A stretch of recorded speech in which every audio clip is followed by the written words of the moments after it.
Hey everybody, Jason here, and I'm going to do a short review on some tools that I just recently purchased. Tools are really important, and especially the newer you are, it's important to get good tools. And I can't tell you how many times people that are newer, noobs come up to me that just bought a Slash, or a lot of times they're kids with their dads and stuff, and maybe they've seen a video, or maybe I'm just the only one hanging out at the track and they want help.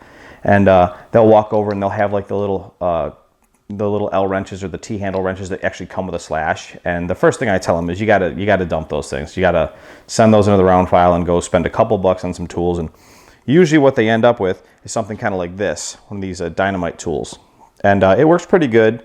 The knurling that's actually on the tool can be a little bit hard on your hand, but actually the tips are pretty good. These aren't bad tools. They're a little short, which is no big deal, but they're a good tool. When I first started out, my first set of tools were these really inexpensive Intigi, really small handles. You can see, I mean, comparatively, they have a really narrow handle.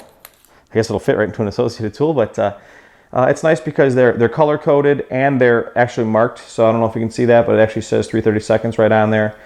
I actually really like these tools, and I think sometimes for some of the beginners, some of these inexpensive Intigi tools with the really narrow handles are actually maybe their best bet, because you're less likely to strip something because you can't get a bunch of torque on it.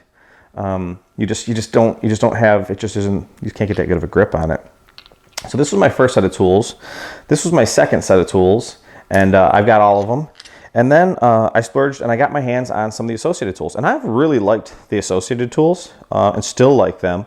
But I have noticed that just over time, the tips, specifically the 2 mil, which is the same as a 5/64, it just over time, it just doesn't fit as tight. It hasn't rounded anything out or stripped anything, but it just isn't as good as it used to be. And so I've heard so many good things from so many people about some of the MIP tools, so I decided to jump on the bandwagon and get myself a set of MIP Thorpe tools, I guess. I guess they're just MIP these days. I don't think they say Thorpe anymore, but I got these ones from my local hobby shop, and this is just the metric set, and you can see that they're, I don't know if you can see that or not, $36.99 for the 3 of them. I didn't buy these through the mail order. I actually bought these right at Rain Man's right here in Bakersfield. So I wanted to try these out, and what happened was someone had told me that these things have like a lifetime warranty and all that stuff, and if you broke one, you could just send it and get it replaced, which isn't exactly true. I don't know that you'll ever break one of these, because there are stories of guys using these things for 20 years and having great luck with them. But apparently, if you do break one, you can pay a service fee and they'll regrind it for you. At least that's what I was told. So I sent in, to be completely honest with you, I shot this video that I'm shooting right now.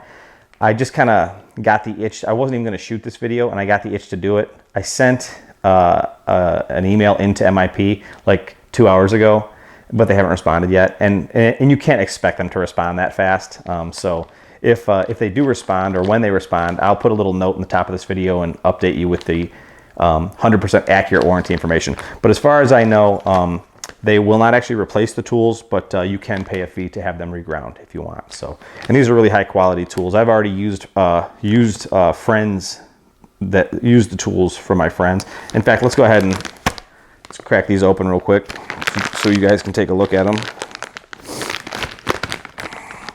You know, a lot of the pro drivers use these things too. So, so here they are. You can see they vary in length. So if they're laying in your box, not only can you tell by the diameter of the larger handle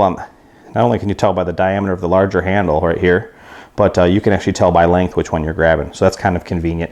And of course they are labeled right here, so you can actually see exactly which size you have. So I'm basically going away from all of my standardized cars. I'll be going to running cars that only have metric hardware. So that's why I only bought the ones that have, just bought the small metric set. So anyways, really good tools. MIP makes killer stuff. They've always made killer stuff. I don't know if you guys have never met Eustace or Matt Olson or any of the guys that kind of represent MIP.